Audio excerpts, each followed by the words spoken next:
18 வயசு வரைக்கும் தான் போனோட வளர்ச்சி. நீங்கள் என்ன உயரம் 18 வயசில் இருக்கீங்களோ அந்த உயரம் தான் வாழ்நாள் ஃபுல்லாக இருப்பீங்க. ஸோ அதனால் அந்த 18 வயசு வரைக்கும் நீங்கள் போனுக்கு முக்கியத்துவம் கொடுக்கறது ரொம்ப ரொம்ப அவசியம், முக்கியம். ஸோ நீங்கள் சாப்பிட்ற ஃபுட்டில் கால்சியம் கண்டிப்பாக இருக்கணும். ஸோ நான் கால்சியம் எதுலலாம் இருக்குன்னு சொன்னேன், அதெல்லாம் கண்டிப்பாக எடுத்துக்கணும். ரெகுலர் எக்ஸசைஸ், நம்ம எவ்வளோக்கு எவ்வளோ எக்ஸசைஸ் பண்ணுறோமோ அவ்வளோக்கு அவ்வளோ ரத்த ஓட்டம் எலும்புக்கு போய் சேரும். எலும்பை சுற்றி இருக்க தசையெல்லாம் நல்லா ஸ்ட்ராங் ஆகும். அப்படி ஸ்ட்ராங்காக இருந்தால் தான் எலும்பும் நல்லா ஸ்ட்ராங் ஆகும்.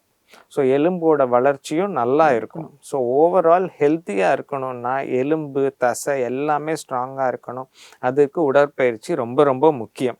ஸோ எவ்வளோக்கு எவ்வளோ நம்ம கம்ப்யூட்டர் முன்னாடியும் டிவி முன்னாடியும் ஃபோனோடையும் உட்காராமல் இருக்கிறோமோ, எவ்வளோக்கு எவ்வளோ ஆக்டிவாக இருக்கிறோமோ, எவ்வளோக்கு எவ்வளோ கேம்ஸ் விளையாடுறோமோ அவ்வளோக்கு அவ்வளோ குழந்தைங்களுக்கு நல்லது.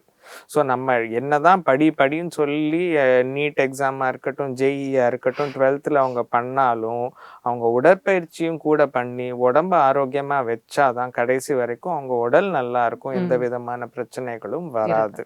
ஸோ இது ரொம்ப முக்கியம்.